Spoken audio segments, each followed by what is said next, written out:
Hey guys, welcome back to a new video. So today നമ്മളെ skin care വീഡിയോന്റെ episode 2 video ആണിത്.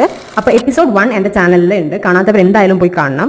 So today in this episode 2 we are going to talk about a detan face mask.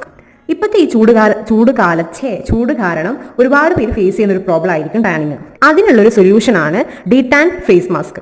Detan facial offers several benefits including tan removal, improved skin tone and texture, and a reduction in the appearance of dark spots too. അപ്പോൾ നമുക്ക് ഇതെങ്ങനെ ഉണ്ടാക്കുന്നതെന്ന് നോക്കിയാലോ. Simple ആണ്, വെറും 2 ingredients മാത്രം മതി. First നമ്മൾ കേർഡ് അഥവാ തൈര്, അതിലേക്ക് കുറച്ച് കാപ്പിപ്പൊടി ഇട്ട് നല്ലപോലെ മിക്സ് ചെയ്യാം. അതിനുശേഷം നിങ്ങളുടെ ഫേസ് ക്ലീൻ ചെയ്തതിന് ശേഷം ഫേസിൽ ഇത് അപ്ലൈ ചെയ്ത് ഒരു 5 to 6 മിനിറ്റ്സ് വെയിറ്റ് ചെയ്തതിന് ശേഷം നോർമൽ വാട്ടറിൽ വാഷ് ചെയ്ത് കളയുക. നിങ്ങൾക്ക് നല്ലൊരു റിസൾട്ട് കാണാൻ പറ്റും. ഈ ഒരു detan face mask 1 time use ചെയ്യുമ്പോൾ തന്നെ നിങ്ങൾക്ക് നല്ലൊരു റിസൾട്ട് കിട്ടും. സോ എല്ലാവരും ഈ ഒരു ഫേസ് മാസ്ക് ട്രൈ ചെയ്ത് നോക്കിട്ടോ. എന്നിട്ട് നിങ്ങൾക്ക് കിട്ടുന്ന റിസൾട്ട് എന്താണെന്ന് നിങ്ങൾ എൻ്റെ കമന്റ് ബോക്സിൽ വന്നിട്ട് പറയുക. സോ ഇതുപോലത്തെ സ്കിൻ കെയർ ടിപ്സിന് എൻ്റെ ചാനൽ ഒന്ന് സബ്സ്ക്രൈബ് ചെയ്ത് വെച്ചേക്ക്. പുതിയൊരു വീഡിയോ ആയിട്ട് വരുന്നവരേക്കും ബൈ ഗൈസ്.